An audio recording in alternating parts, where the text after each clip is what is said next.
term. Congressman, we feel lucky to have you tonight. Thank you for being with us. Hey, Rachel, I'm glad to be here. Thank you. Ezra Klein is our resident wonk, and he has a wonk question for you. So I'm going to hand things over to Ezra for the Washington Good evening, Post. Congressman. Hey, good evening. Governor Daniels' speech was mostly about debt, and one of the points he made was that the debt has run up quite a bit under President Obama. The New York Times recently did an analysis, an apples to apples of debt under the two presidents from their policies, not from the economic crisis around them. So the Bush tax cuts versus the stimulus, the health care bill versus Medicare Part D.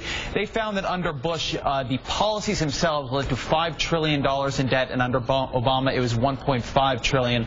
So it seemed that Daniels, who is Bush's budget director, has somewhat of a worse record than Obama. Doesn't that undermine the credibility of those comments a bit? Well, I haven't seen the analysis, so it's difficult for me to speak to it. I think you can fudge numbers quite a lot if you are debating what the recession actually did. Listen, I was no big defender of the Bush policies as far as deficit and debt spending. I think we have to be serious about how we're managing this country's finances, whether Republicans in the White House or whether Democrats in the White House. Congressman Al Sharpton, the president laid out some challenges to the Congress in terms of tax reform, in terms of energy, in terms of education.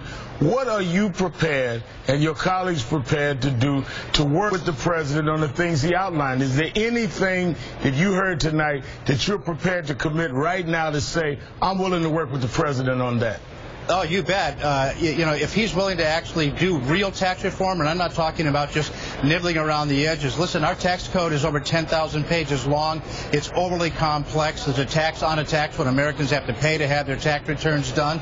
I'm an advocate of throwing that tax code out and starting over.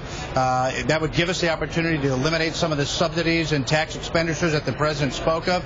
I think that's a step in the right direction. I was encouraged by his all-in type of energy policy. I would agree with that. So, yeah, I think there are some things that we certainly could reach for and work together with the president. Congressman Ribble, one of the sort of intangibles that the president talked about tonight was the temperature in Washington, this idea that the parties have to be locked in mortal combat all the time. Does that, as a first-term congressman, as somebody who was elected in the red-hot partisan election of 2010 when Republicans did so well, does that call resonate with you at all? Do you think that's at all possible?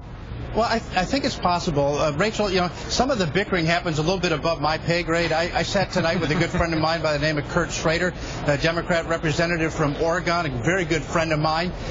We have a tendency to be able to work together. I think in the halls of Congress, the men and women are able to talk across the aisle and get some things done.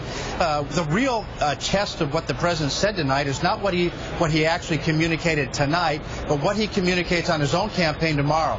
If he's willing to control his own rhetoric on the campaign trail, and he's willing to soften that a little bit, he might find a more cooperative Congress. Congressman Ribble, Republican of Wisconsin, it's nice to have you here with us tonight. Thank you for your time, sir. Thank